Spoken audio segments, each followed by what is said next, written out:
I'll call to order the Ascension Parish Council meeting for Thursday, April 18th. If everyone please stand for the prayer and the pledge.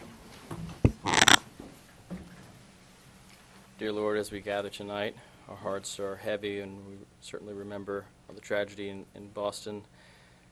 And we ask that you be with those families who's lost their loved ones, and families and victims who are still dealing with the injuries, Lord. We also ask that somehow you soften the hearts of those who would do evil and that kind of harm to their fellow man. Closer to home, we ask prayers for young Brock Hillensbeck, who is the grandson of former school board and parish councilman Doug Hillensbeck. Also for the Langlois family, for the loss of Curtis Langlois, and for our own Dempsey Lambert as he recovers. In your name we pray. Amen. Amen. I pledge allegiance to the flag of the United States of America and to the republic for which it stands, one nation, under God, indivisible, with liberty and justice for all.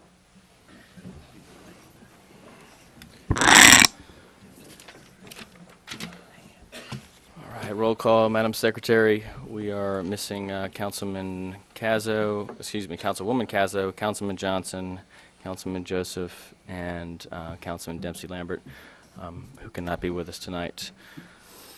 Chair's additions, I have a few items. One is we are going to be pulling from item 7D from the consent agenda out for discussion. I had a request from a fellow councilman. Also, item number 10, which is the introduction of the ordinance regarding door-to-door sales. We're going to go ahead and pull that. Our strategic planning chairman, Mr. Sheck Snyder, has offered to have that on the next strategic planning committee meeting. And then item 20, the executive session, has been pulled for this evening as well. I'm sorry, 20A. Thank you, Mr. Barrington. The employee termination appeal. We will have 20B. All right. Next, we'll move public comment sign-in period reminder. If you wish to speak, now is the time to please come and fill out a card, and you'll have 3 minutes. Presentation section. The first is a proclamation to proclaim National Women's Health Week. Mr. President.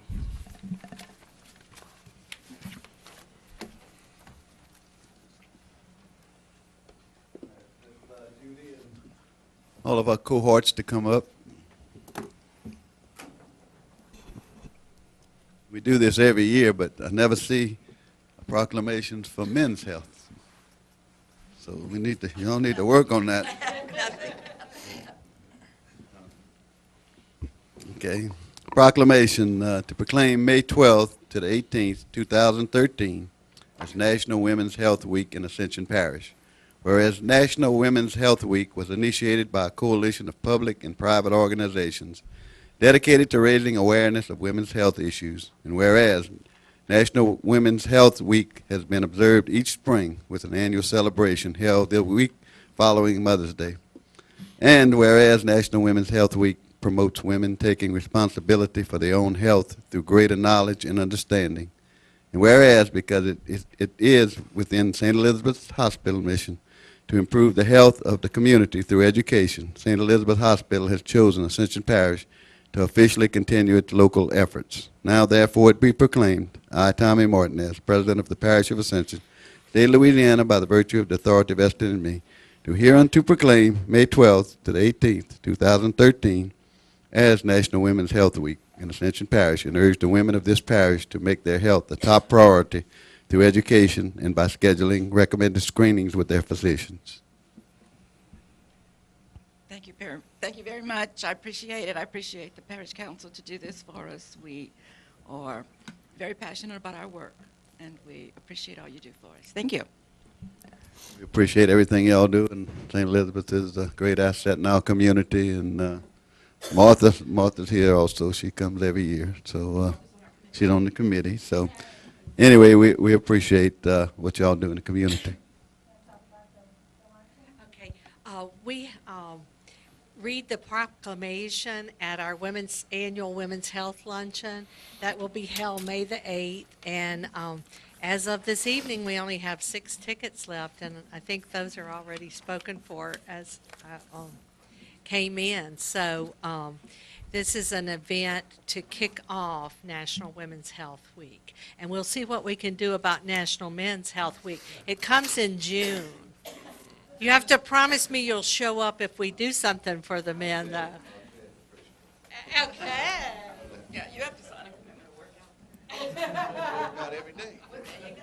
You're the chairman. Thank you so much. Thank you so much. Thank you.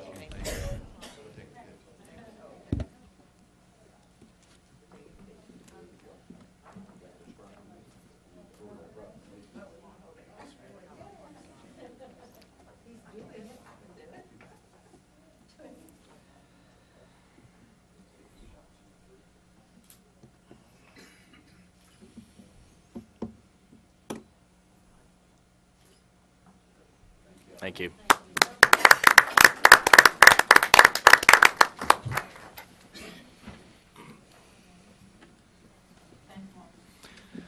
Next, we have a proclamation to proclaim Fair Housing Month in Ascension Scotland, Parish. would you come up again on this one? I think that every year we do this, and maybe if we'd like to have the council come down to read this one, because I think it's very important that we show that we do a good job of providing housing for everyone in Ascension. Fair housing.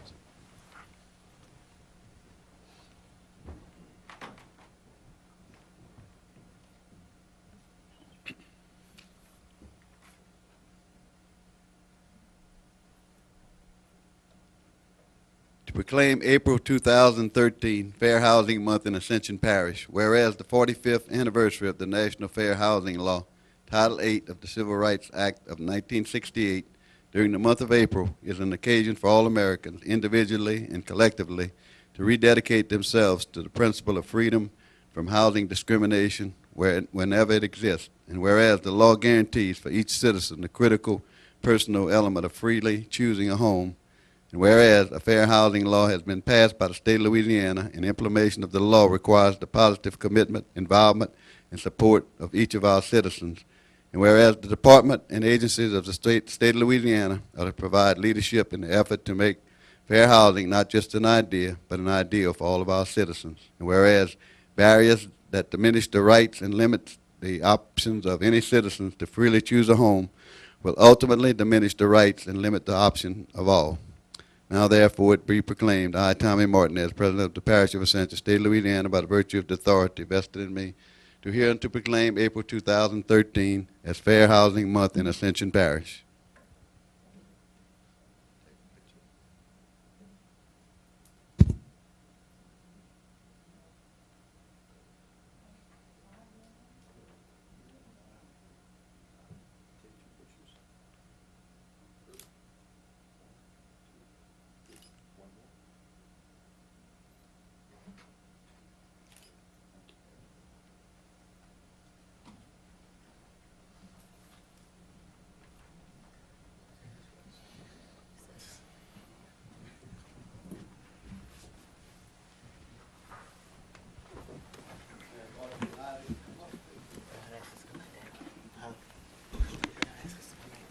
Two favorite cowboys.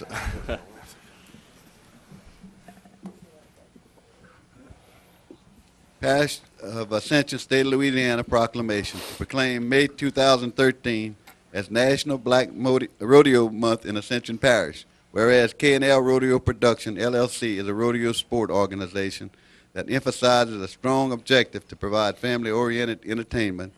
And whereas K&L Rodeo Production, LLC, strives to preserve the culture of the African American cowboy's history by educating audiences about the sport. And whereas through education, it is this organization's goal to offer an alternative sport to youth locally as well as nationally, with an emphasis on those youths with at-risk characteristics. Whereas, although this community provides entertainment for all ages, it also gives back to the community. And whereas this year, K&L Rodeo Production, LLC, has chosen to raise money for CASA, Court-Appointed Special Advocate, a nonprofit organization that speaks up for abused and neglected children in our area to help them reach safe and permanent homes. Therefore, be it proclaimed, I, Tommy Martin, as President of the Parish of Ascension, State of Louisiana, by the authority vested in me, to hear and to proclaim May 2013 as National Black Rodeo Month in Ascension Parish. These guys give a lot back. They put on a fantastic rodeo and a great show, and I'd just like to urge everyone to take an opportunity, if you have the opportunity, to go out and support these guys. And the money's going to go back to CASA, which we heard from a couple weeks ago in Donaldsonville. Great organization, and you know, this is the kind of thing that we like to see, a positive. And that's why we bought Lamar Dixon, actually, to have these type events. So, guys. We'd like to thank the Parish of Ascension and the council and you, President. This is our 6th year. We just appreciate all the support. We appreciate the proclamation. Our mission is to promote good, clean family fun and to help at-risk kids. So thank you once again.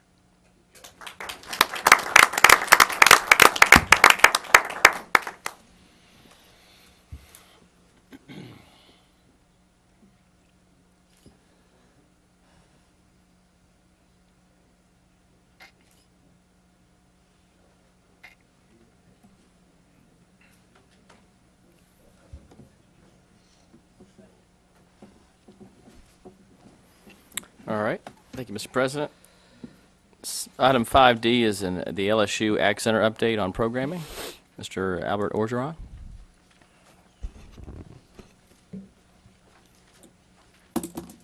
Council, President Martinez, thank you for giving us the opportunity to speak to you today. We meet here today to do our annual report. I'm sure you know the face of the Extension service in the Ascension Parish has changed over the past 18 months quite a bit with the passing of Ms. Desiree Darres.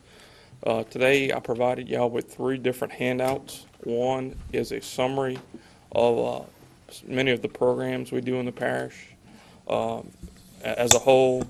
The second highlights the Master Gardener program, which is one of our jewel programs.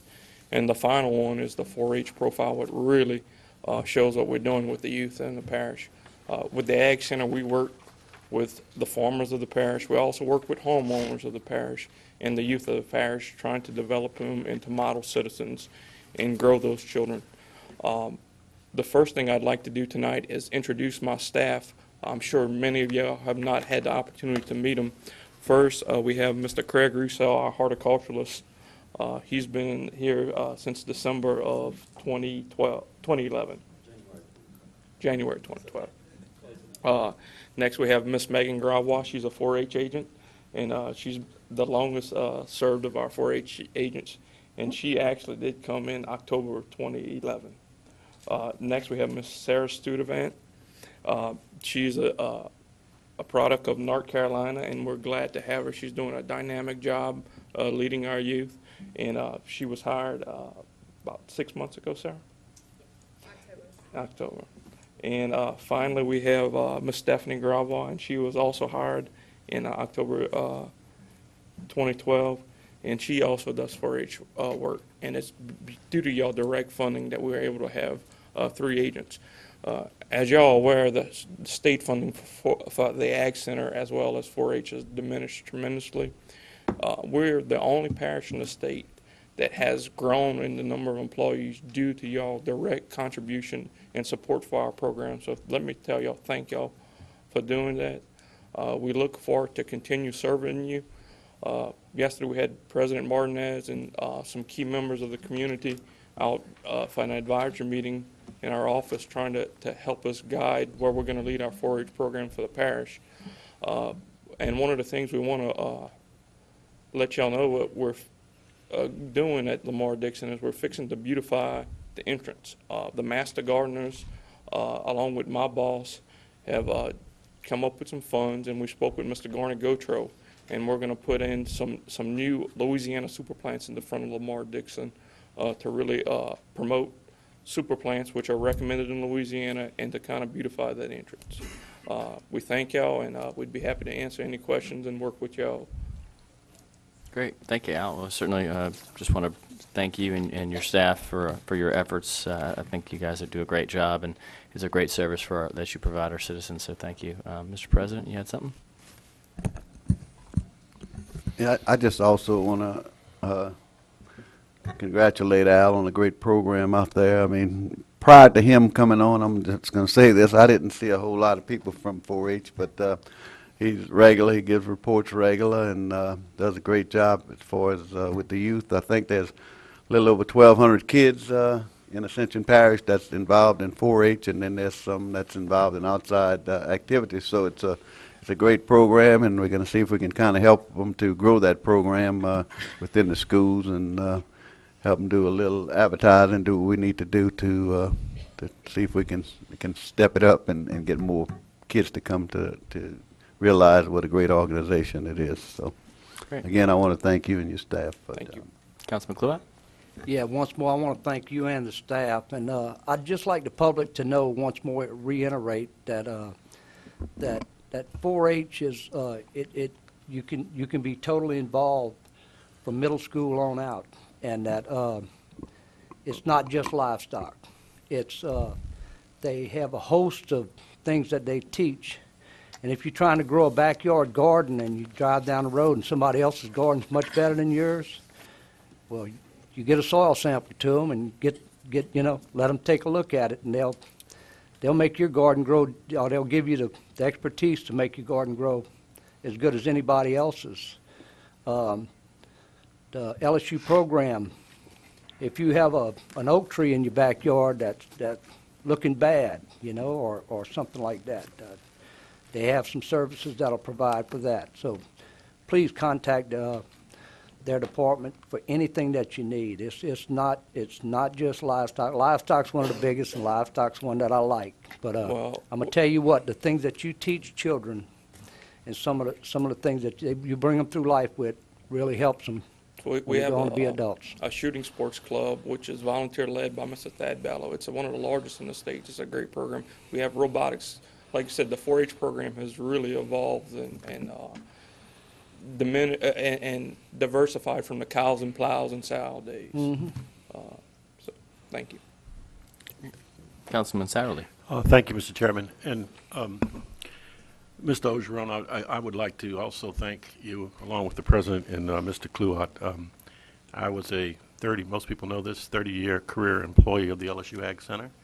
And although I had research and teaching commitments and not an extension commitment, I worked very closely in the animal sciences area with those extension agents.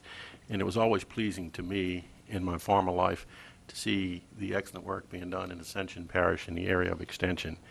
And on a personal note, beyond all those professional activities, I have availed myself, as Randy said, to your services with dying trees on my property, as well as with and I wouldn't call it a failed, but I'm working on it every year, attempt to have a vegetable garden in the backyard. My wife's the green thumb. She seems to be able to grow anything. I can hardly grow anything myself, but I get your brochures all the time, and I'm looking at them, and I have called you, and like Councilman Kluat, I would encourage your public to avail themselves of your services as well. Thank you again, sir, and for a great job. One thing we'd like to brag on is we have a demonstration garden that y'all helped us set up. President Martinez was very key in that. We call it the Hill Garden. It's right by our office. And we're in the process of getting water where we can expand it to be a huge demonstration garden. But we have some citrus trees, and we have a lot of different vegetables, and we do it as an educational outreach tool. And people from the parish are welcome to visit it and, see it and really gain some knowledge from it. Appreciate it. Councilman Shakespeare? Yes, thank you. And thank you, Mr. Arjon, and your staff. I think it's very important that people recognize the partnership, with the parish and what's happening with Ag Center and 4-H and then in Lamar Dixon, the opportunity and that you see there, and that we can keep this going because I think they feed off of each other, and when one grows, the other one grows, and so I think this will continue as long as we continue these type of programs. So thank you to all the staff and everyone for everything they do. This is one thing that we always get great reports on, and so it's good to have, and we just want to encourage you to keep on. Thank you. Okay, great. Thank you, sir. Thank you. Item 5E is a cartograph pavement view presentation. Mr. Ben Laurie. Good evening. This is a presentation I gave at Transportation a few weeks ago. and I cleaned it up a little bit, but I kind of wanted to update the full council at the request of Chairman Lohr on what we have. So, let's see. Going to go to the presentation. I'll get that going. Dial this in. All right. So asset management is basically what we're talking about, and the tool that the parish uses to manage our assets and track our resources is Cartograph. And I just want to touch on what that is. It's software that basically helps us manage the incredible amount of data associated with all of the publicly maintained infrastructure. So it essentially helps us manage data. And this presentation is mainly geared towards the roads, which is the part that we really ramped up in the last year. But keep in mind that it is an effective tool for any type of public infrastructure, wastewater treatment plants, signs, park lights, whatever. And so as we begin to use it more for these other things, we'll get more returns on the investment.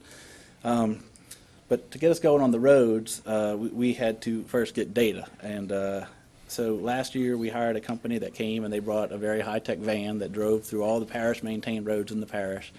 And that van, measured the ride quality, took pictures of the road, saw where all the cracking was, mapped all of this information, and bundled that up into a condition, a score for each road.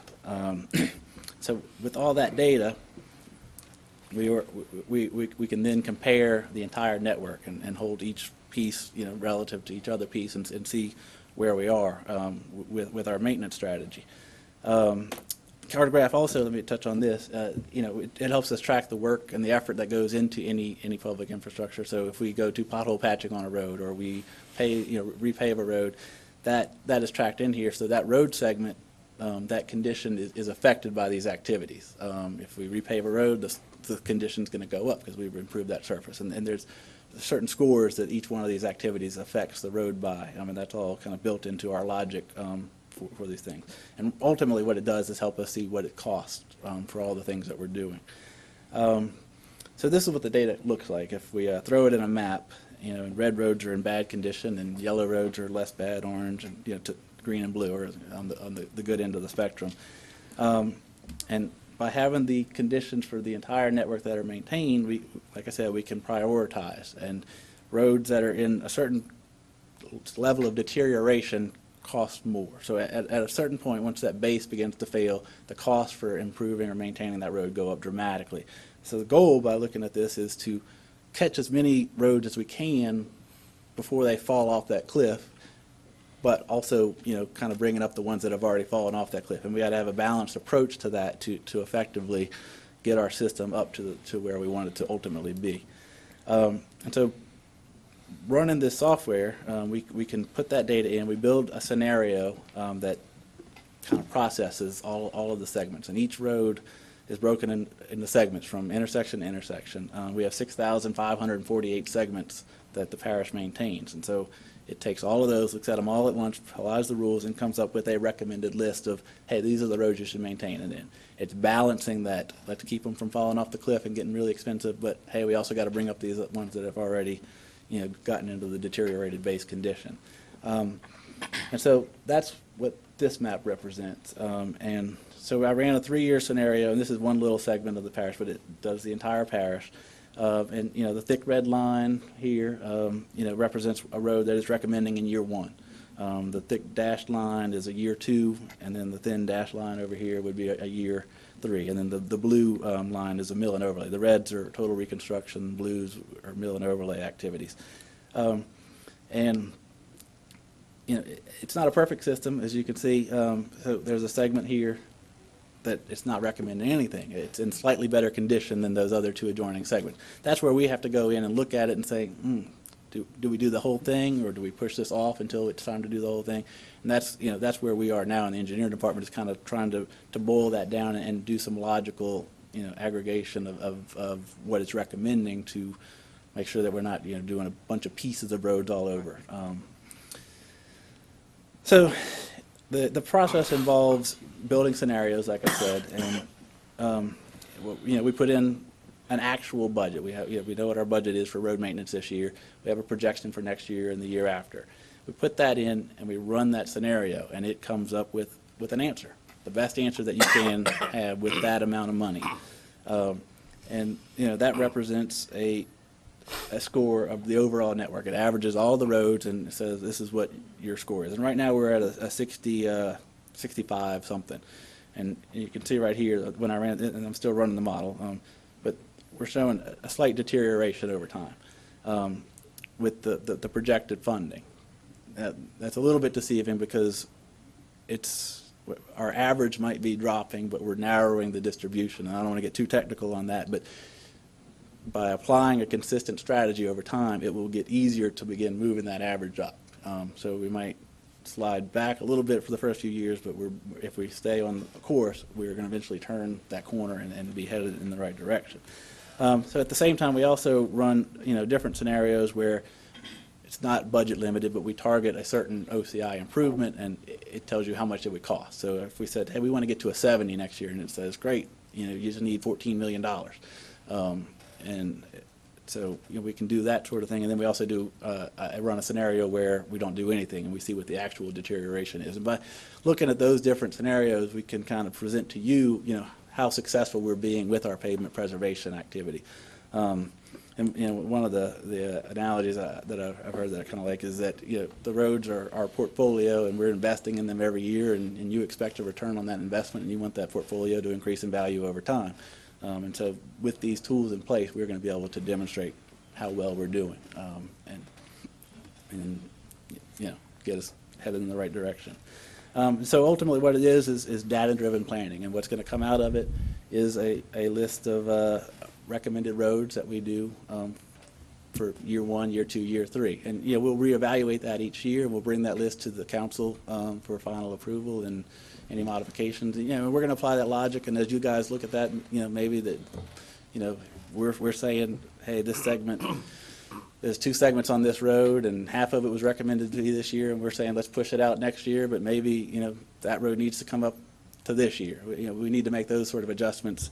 But we want to stick to the plan as much as possible, because the more we deviate from it, the more that we're going to kind of fall off of that more efficient track that the software is trying to lead us down. So with that, any questions? Well, I wanted to say before I open up the floor, the reason I asked Ben to come and give this little brief presentation again is, and a longer version, if you want to see more about the technologies on the Cartograph website, and they have a few-minute video that's pretty good.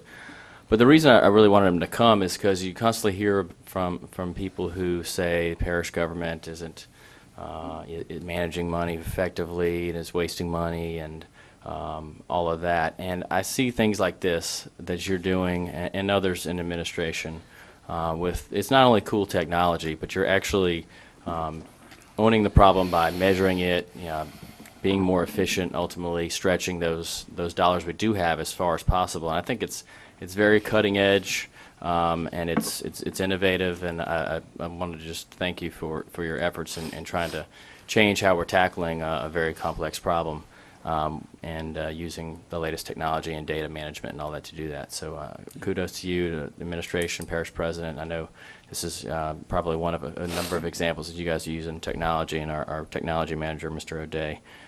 Thank you for that as well. Right. Councilman Shakespeare. I'm sorry, go ahead. If I can add to that, yeah, IT has set up this system, and it's phenomenal. It's a great tool, and the parish administration has kind of provided the parish with the resources to implement it, and it's set Ascension Parish in a position to be a regional leader. The MPO is looking at what we're doing and trying to emulate it. Fantastic. So we're kind of on the front edge here, and people are trying to imitate. Very good. Councilman Shakespeare. Yeah, and I appreciate it, Ben, and everything, and Parish President administration for implementing this. And one of the things is that, a lot of times you get calls as councilman, and they say, well, look, I want you to put my road on the list for getting rehabilitated and everything, and just to express to people that it's not really how it works, and that there is a scientific method to go that we come up with that list every year, and it's very important for us not to jump into the fray that much and make it a political decision rather than making it it's more of a scientific decision. And I think I want to applaud all the rest of the council members because it's very hard to do, not trying to, put your constituents right up front ahead of everybody when there's other needs in the parish. So I think that's very important to share with everyone. I also had a couple of questions. Ben, just going through to overlay and everything, did we get I know the number of years down, it was in the 30s or so for us to get to all our roads when you implemented this program? What does it look like it would take for us to, with current funding, to get to? We're just kind of implementing. This is the first year that it's going to be in place. But when I run the models with trying to target kind of stepped improvements, it's $6, $7, $8 million a year. Somewhere in there is about where we need to be to incrementally improve over time. And we don't have that funding this year, but if we implement the strategy, like I said, it gets easier to move the ball over time because we start narrowing that distribution and keeping the good roads in good shape, but then we kind of chip away at the bad roads. And so, Mr. President? And basically, what you're looking at is maintenance only. You're not looking at adding any width or any new lanes capacity anywhere. Basically, we're looking at a pretty much 100% maintenance type program. So, I mean, we can probably get through the years and years and years of just maintaining what we got. That doesn't mean that your roads are ever going to get any better. They'll have a smoother surface, but they're not going to carry any more volume. So. Okay. And the other thing was, I know you talked about a crack seal program and everything, and I believe you're implementing that. I was just curious as to what the procedure is for that, and how do you get a road on that? Should we call in possible roads? Well, what we did was, using the condition and the types of cracking, we have all of that information.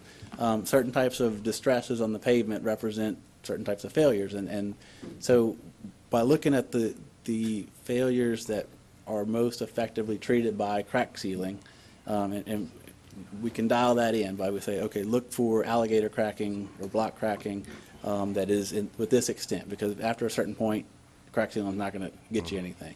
And we look at the score, so look at all the roads with a score of 70 to 80, but with rutting that is less than this amount, with distress cracking of this type that it doesn't exceed this extent. And those are good candidates for crack sealing. And then in the budget, we say, okay, we're going to spend X% of what we have available on crack sealing. And so it takes that amount of money and applies it to those roads in that category until it runs out. And then next year, it'll look at the ones that didn't, get funded the year before. And so by the structured approach over time, we catch things where we're most effectively applying the treatment that's going to improve that road. And I appreciate that. I'm just curious as to see how do we go about finding out to know whether a road is going to be improved with crack seal or anything. If constituents call, how do we find out what the status is? Okay. Whenever I get the recommended list finalized, and I'm still running the scenarios, trying to dial it into the actual budget, we'll generate a map, and we can put that on the web, and anybody can go and click on their road and see, where it is in the three-year plan, if it's in the 3-year plan, and what type of treatment is expected to be applied. That's what I want. I appreciate that.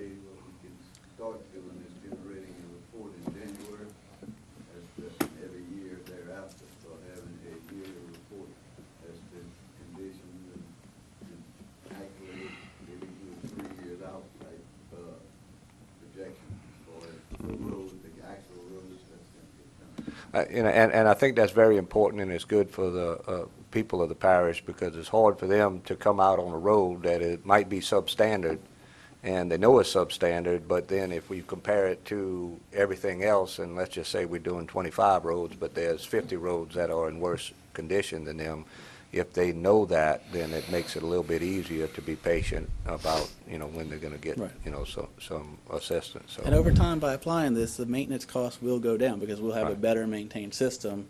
It's more, it will cost less to keep it in good shape. Okay. A road in good shape costs less to maintain, and so that will improve the amount of money that we have available to, again, return to the system, and hopefully over, 5-10 year period, the return on investment will be significant enough to That will- potentially start. That'll help us a great deal in response to our constituents' concern. Thank you. Councilman Satterley. Yes, thank you, Mr. Chairman, and thank you, Ben. I'm glad to see that we now have, as you called it, data into this 3-year plan cartograph system. And it's been very helpful to me because, as you know, I'm sure everyone sitting up here, I'm working a couple road complaints even as we speak. Without getting any specifics about that, which I don't want to do, but it generated 2 questions for me this evening in your presentation. Number one, do you factor in what I would call volume of traffic use on a road with what the improved network score, quote, condition, unquote, of the road in the cartograph system to decide, which roads will get our next maintenance attention? In a way, the functional classification of the master street plan that was adopted is in there, and so major arteries, collectors, and all that do have a slightly higher priority rating, and so all things being equal, Roddy Joe Severio might, if it had the same OCI as, Billy Bob Road, would get priority because that functional classification for Roddy implies that it's a more heavily trafficked road. But if you remember, we had 6 classifications, and Right. There weren't very many. Of the roads that were kind of that higher classification. We had the local roads are the vast majority of our roads, so they are all on equal footing, and regardless of if it's 1 house or 8 houses or 80 houses on that local road, it's based on the costs and condition. Okay, and thank you for that. And the second question would be, speaking of the improved network score from Cartograph, I noticed in your graphic that year 1 had a number of 65, and in year 2 it dropped to 64 and some change, in year 3 to 63, steadily going down, but only by 1 point. So just as an example, without mentioning any specifics, how long would it take to get to a 53? We could run that. Well, we're not saying that within 3 years everything's going to be hunky-dory, because obviously the model would have to also envision deterioration of other roads and that would enter into the system in that 3 years. It seems to me like you'd be constantly going out. I believe the parish president indicated in the newspaper recently we have like 500 miles or something of roads in the parish maintenance system, so you would have to, and we're going to see in a minute where you continue to take some roads in, and I've got some comments to make about that as well. But so,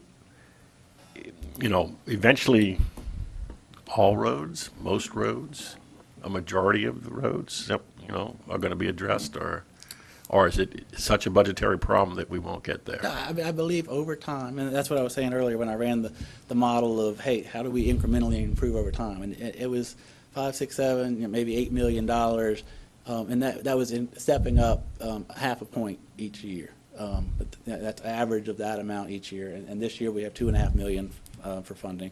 Next year there's a projected $5 million. And these are conservative estimates, so we'll see. We'll know better each year where we are. We're not that far out from kind of that break-even point, and I think applying this, like I said, that distribution's getting narrower, so then it's easier to shift it. So we might be losing a little bit of ground now, but the momentum is shifting. We're slowing down that decline, and then I think we'll be able to begin moving in the other direction within the anticipated funding. Okay, thank you. Any other questions for Ben? Thanks again, Ben. Appreciate your work. Item number 6 is the parish president's report regarding National Day of Prayer. Mr. President?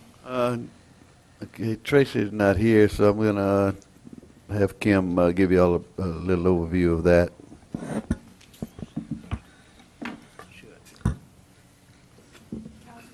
Received the email regarding the National Day of Prayer from us. This year, our National Day of Prayer, which is our luncheon is hosted by President Martinez, will be Thursday, May 2nd at Lamar Dixon We will begin serving lunch at 11:30 with our program beginning at noon. As always, we have representation from area churches and all denominations. We will be praying for church, family, media, government, education, military, and businesses. We will also have a time for repentance, the 2013 National Prayer, and a charge. We would like to invite everyone to attend, of course, you guys and the public. Letters have been sent out to business leaders, and if you have any questions, I'll be happy to answer them. Thank you. I just want to add that this is all donated funds, and everything there, time, everything is donated, and so it's and it's non-denominational, and certainly nobody's forced to go, but it's a great event, and you know, if you get an opportunity, I think you'd enjoy it if you do come out. Great. Thank you. Any other items, Mr. President?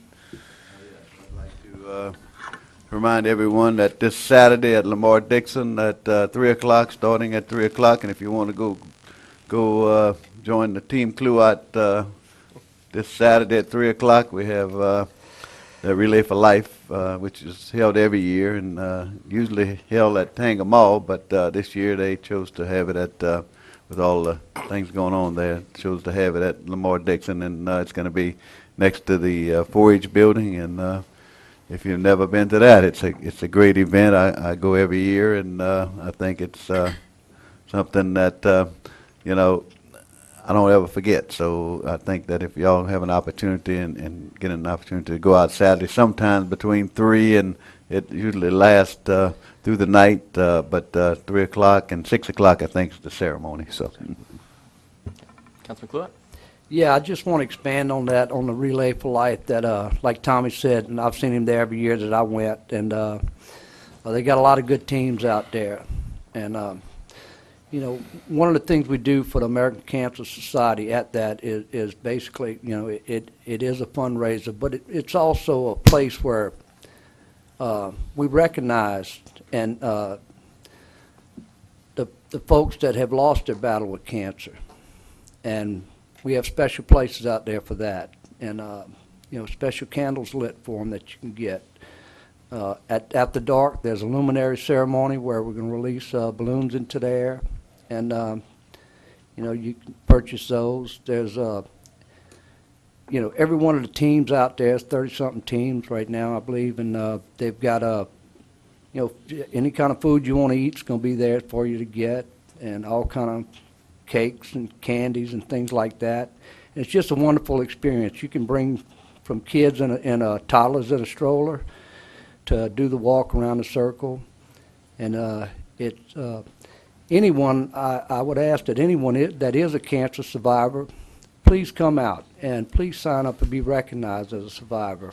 And that's one of the things I know within right here within the council and the parish president, of course.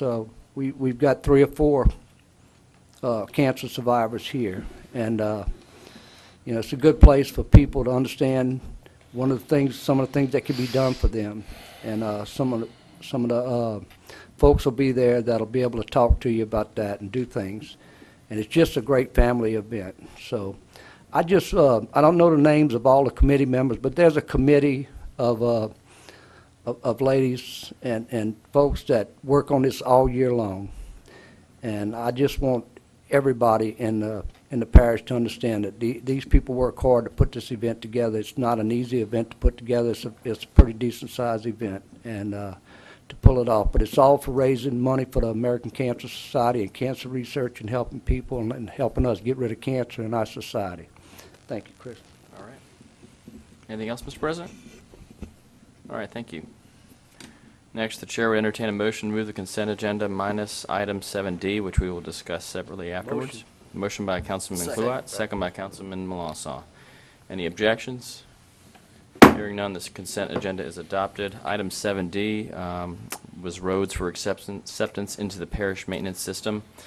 as follows, and it lists those. I had a request from Councilman Satterley. Mr. Satterley, would you like to speak on this? Yes, and thank you, Chris, for your willingness to move this out of the consent agenda for discussion. I think that's going to be very healthy, and it's sort of interesting. It actually ties into what we just heard from our engineer, Mr. Ben Laurie, with the cartograph system.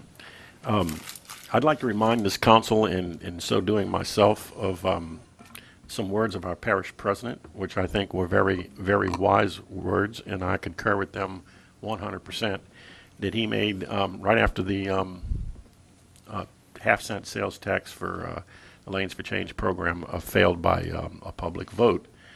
These words were published in the Advocate in January of this year, January 16th to be exact, and they were in anticipation of a Transportation Committee meeting, which is another reason I think it's good to talk about it in front of the full council, because we're not all members of that committee. And then there was a follow-up article in the Advocate the next day on January 17th, in which our president made similar remarks, which again I think were very, very wise words, and we need to be heeding what he's saying, and I concur with them also 100%. In the first instance, and this is from, again, the Advocate on January 16th, the very last line of an article that was entitled Parish Chief, Plan is Drastic. It says the byline, President Martinez pushes no compensation, no added roads. And he was quoted in that article to say this: at this point, and I think he meant, and Tommy's here, he can say himself, right after the failure of that road tax, it would be irresponsible of parish government, and I guess that's the challenge here, is the parish councilman being the governing authority, to take in a number of new roads because we simply can't maintain them, unquote.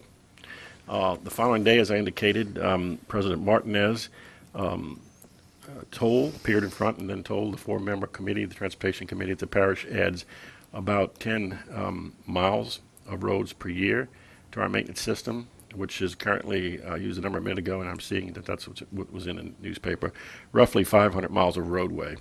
And he said, quote, I can't believe it would be responsible to continue accepting new roads unless developers pay the parish for upkeep, unquote. That would require, the article goes on to say, the approval of an ordinance by the council, and President Martinez said he planned to bring that ordinance before the Transportation Committee next month, and I'm sure he's working on that, and I appreciate it. And so all I'd like to say, I understand from some of my fellow councilmen that we have this item here today. It has about another, I haven't calculated. I know 2 roads are half a mile each. So that's a mile right there, and then the other dozen or so roads probably add up to 2 or 3 miles for sure. But I as a councilman, anxiously await the ordinance that Mr. Martinez spoke about, and as well as a vigorous discussion on the instigation in this parish. And I know it's been discussed many times before, and but I think we need to revisit that, and that is the instigation of impact fees. Thank you, Mr. Chairman. Mr. President? Mr. Parrington is currently working on that. We're going to actually bring it before the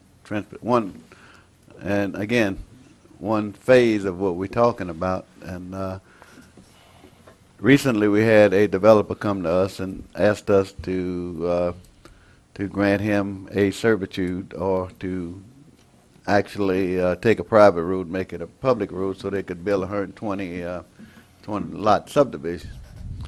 We told him, well, that would be fine, except that we need to figure out how much it's going to cost to maintain these roads over 30 years.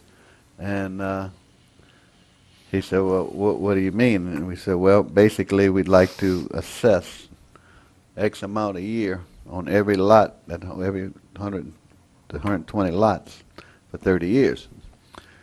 And he said, well, if you look at that, you're looking at $360,000. Basically, if everybody pays $100 just to make it simple math, $100 a year, you got 100 each lot, and for 30 years, so you got 120 lots. So I think if my math is right, it's $360,000. So, we'll have to see if that's enough to cover it. But the developer was actually relatively excited. He said, I can see that. He says, I understand we need to do this. And, you know, basically when they build that subdivision, we're going to do an agreement with them that they're going to do that. And, you know, or they can pay it up front if they'd like to pay it up front. So basically we're going to create a road district in there, and they're going to pay an assessment on the lot. And in the future, I think that's the way we need to go with each lot. At least we won't get further behind. The problem is with the roads that we've already approved, the planning commission approved, we can't go back and do this because it's been approved and we've agreed upon it. And the bad thing about it is once you take once the planning commission approves a servitude in a subdivision, approves all the roads and the servitudes in a subdivision, they automatically become public. That's another thing that we need to work on, and that's not going to automatically happen. So I think, Mr. Sadley, that this week was kind of maybe a turning point in that regards as to getting to where we need to get. And I'm not telling you it's a perfect system, but I think the developers and everyone else would be pretty much satisfied with that.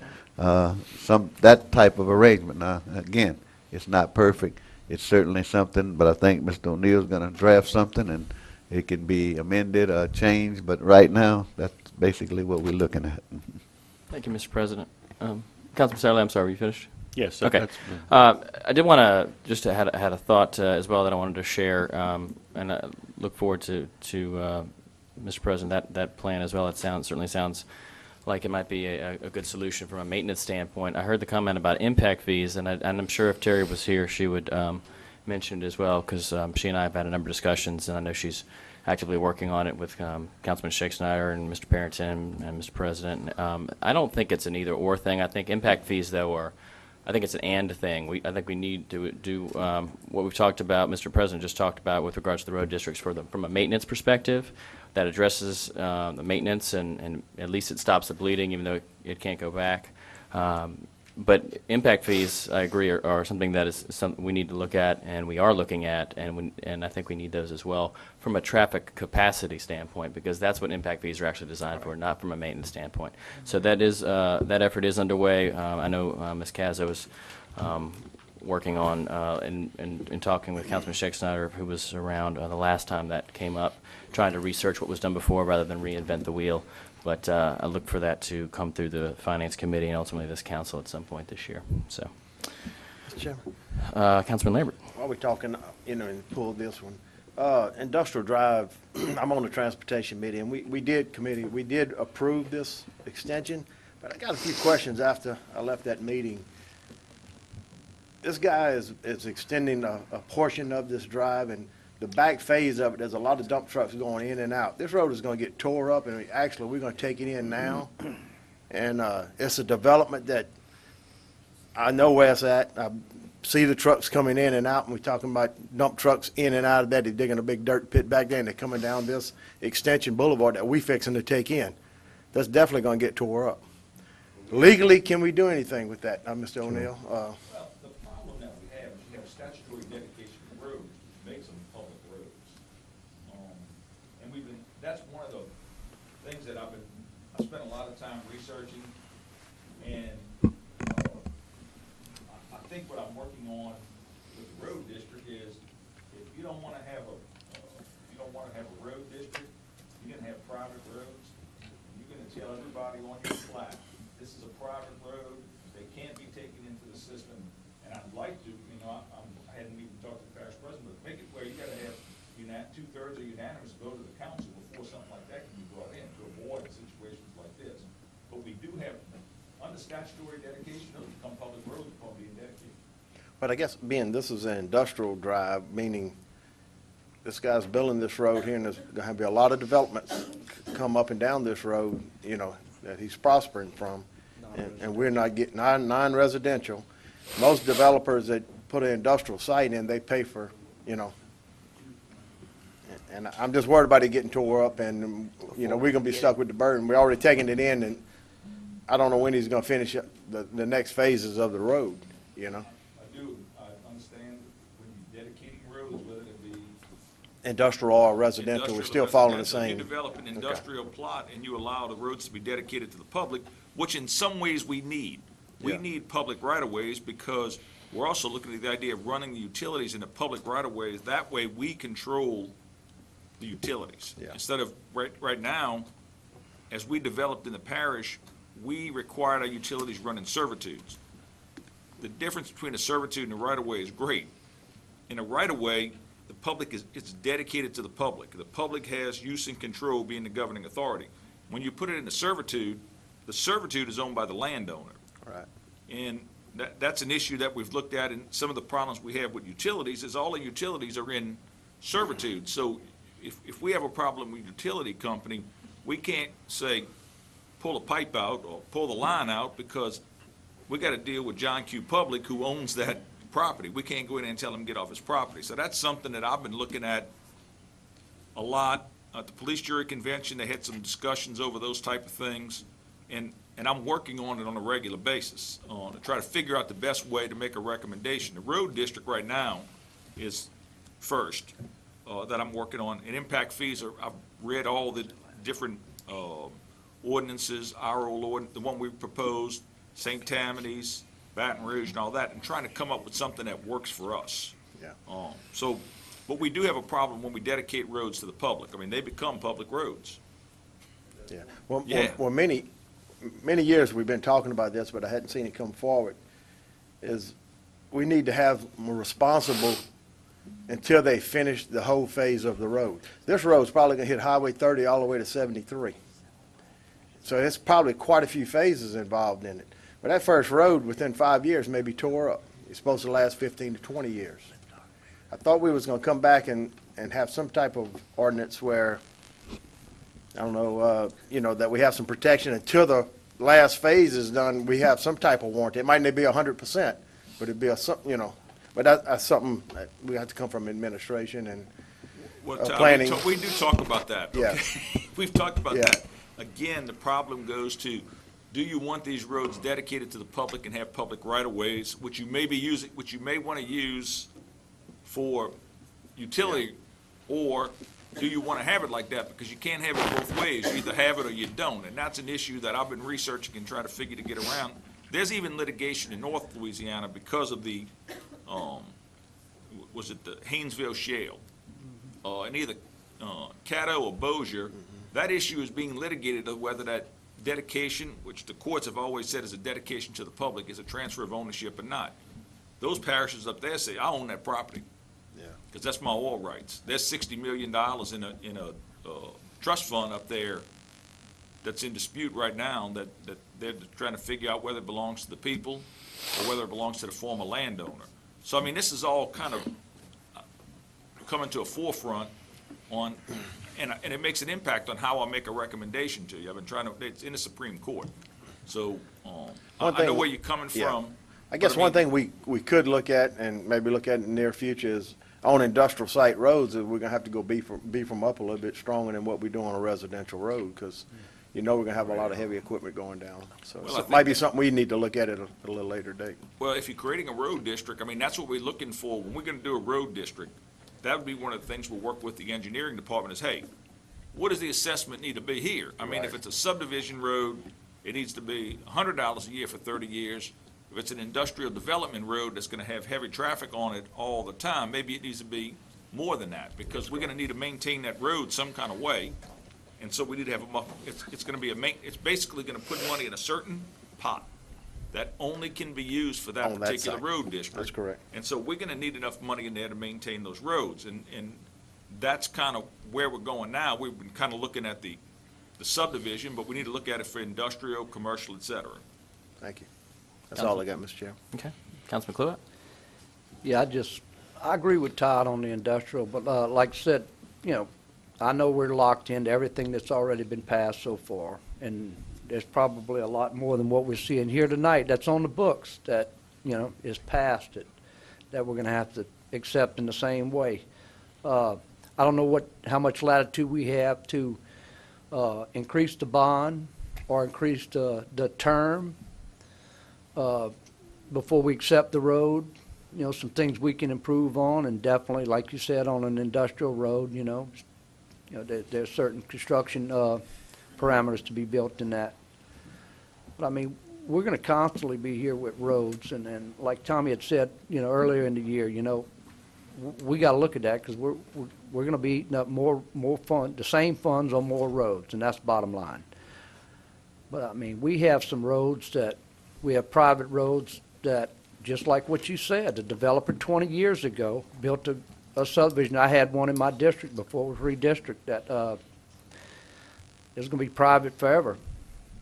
Now they got a pile of houses on there, and they'd like the parish to take it over, and one that was in Todd's district that right across the highway from the one I had, that it was a private road, and it lacked funds, and it lacked the quality, and finally those people ended up, that's a road district, and they ended up paying, similar to what we're talking about doing right now. So this is not a new idea. This is not a new concept.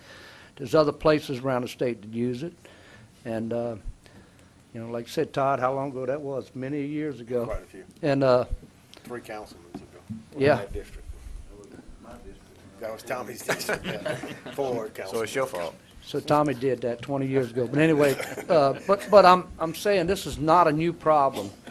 And, so it's going to constantly have growth. And, I'm saying all we can do now is look into right now the liability that's upon us that's already passed through planning and zoning. Can we look and see if we can have some latitude for the bond limits and on the duration that it has to be, on the duration of the bond coverage before we actually accept it. I know the inspection department's trying to do everything they can in DPW. And, so it's there, and we got a lot of roads in front of us. All right. Any other discussion on 7D?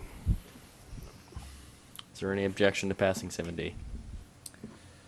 Hearing none. 7D passes. All right. You need a motion? Make a motion, Doc. Make a motion, Doc. Nobody else made a motion. Oh, okay. Nobody. Okay. We'll reconsider 7D. I need a motion. Motion. Okay. Second. Second. Second. I have a motion and a second on 7D. Any objection? None. Motion passes. Thank you. Item 8 is the Planning and Zoning Recommendation section. Zoning Review ID 2294.13, a 1.34 acre lot of Ruby Ori property for Ruby Ori to amend the Ascension Parish zoning map from medium intensity residential RM to mixed use corridor zoning. Commission has recommended denial of the rezone.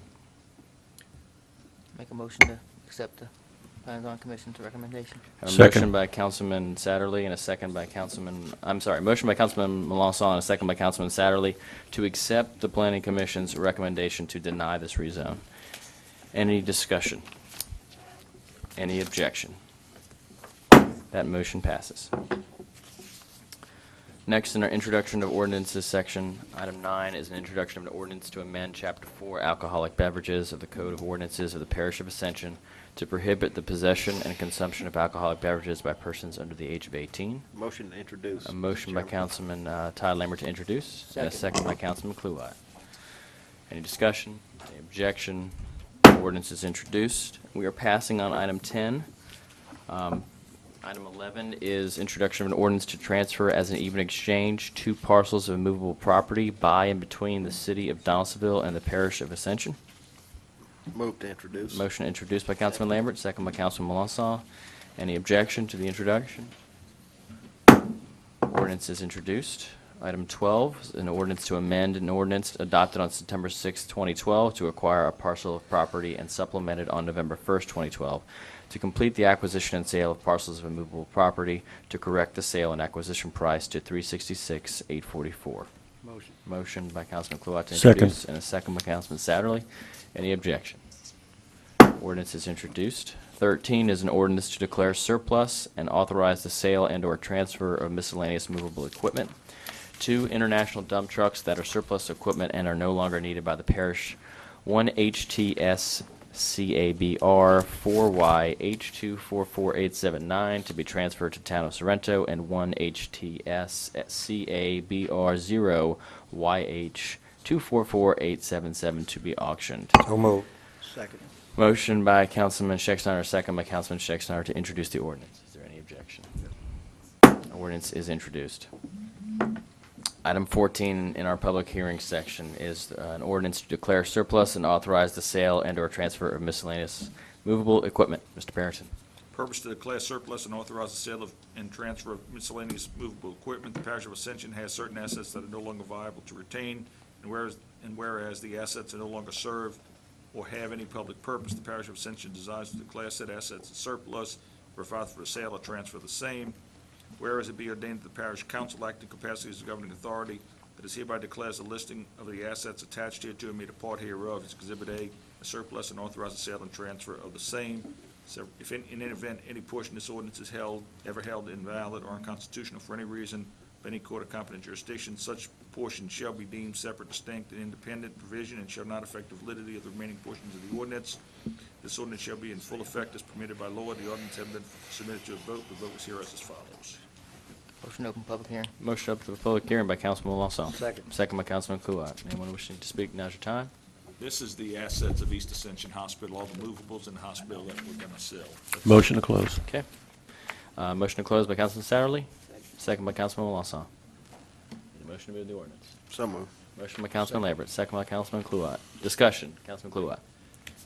What, O'Neill, what have we got, we auction or we sale? Yes, I think the plan is to try and sell all the medical equipment in lump so that we don't have any left. And then the idea is to Yeah. sell all the kitchen in lump, and then what's left in there otherwise is really, I mean, probably the same thing with the furniture type things, because they're all, but we want to get rid of them all so we don't have leftover pieces that we have to deal with in the future. Yeah, I think Ken's shaking his head, yeah, that's what we, you go ahead and do it either area by area, room by room, or section by section. That way they got it all and they got to take it and leave with it. We think the idea is to sell all the medical in one lump and all the kitchen in another lump and make somebody take it all. Hard, it's gonna be hard to put that hospital in 2 lumps, man. You might have to break it up in about 7. Any other discussion? All right, I have a motion and a second. Is there any objection to moving the ordinance? Hearing none, ordinance is adopted. Item 17 is to amend the ordinance approving, adopting, and appropriating the 2013 operating and capital budgets for the Parish of Ascension, adopted by the Ascension Parish Council on the 15th day of November 2012. Mr. Parrington. In order to amend the ordinance approving and adopting the appropriating the 2013 operating and capital budgets for the Parish of Ascension, adopted by the Parish of Ascension, Ascension Parish Council on the 15th day of November 2012.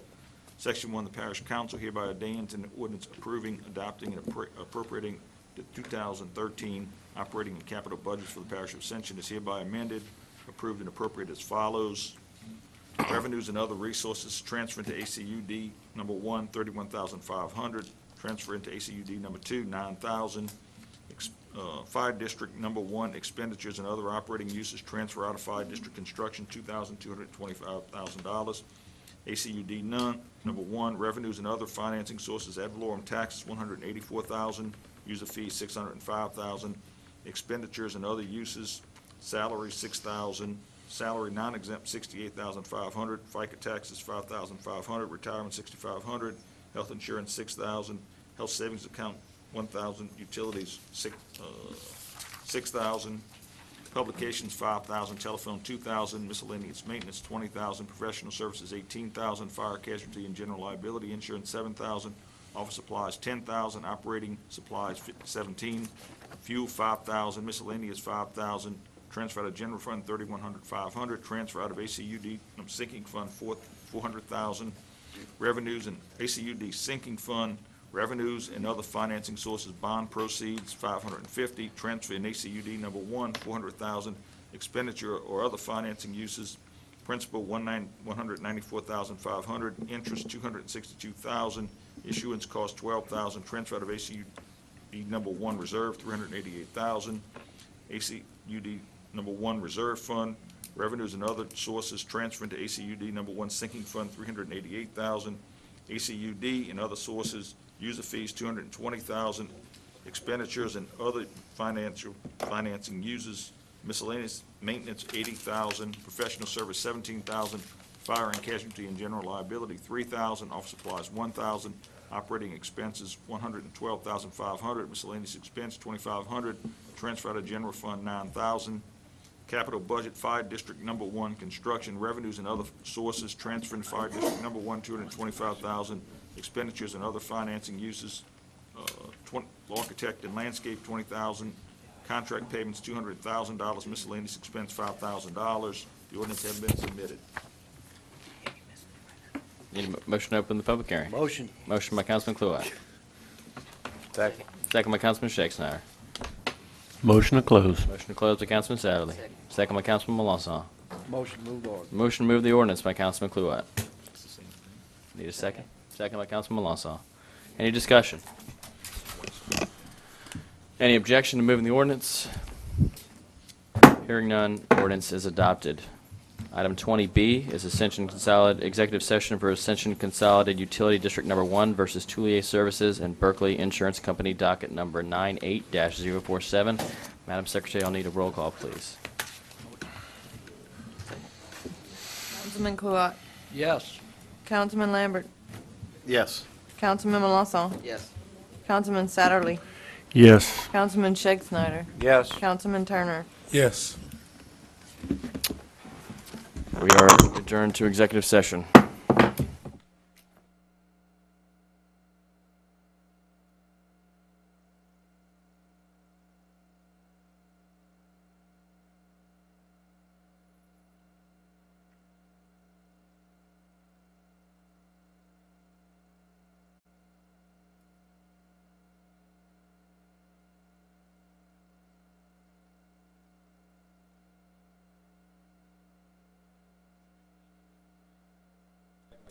So, we are reconvened.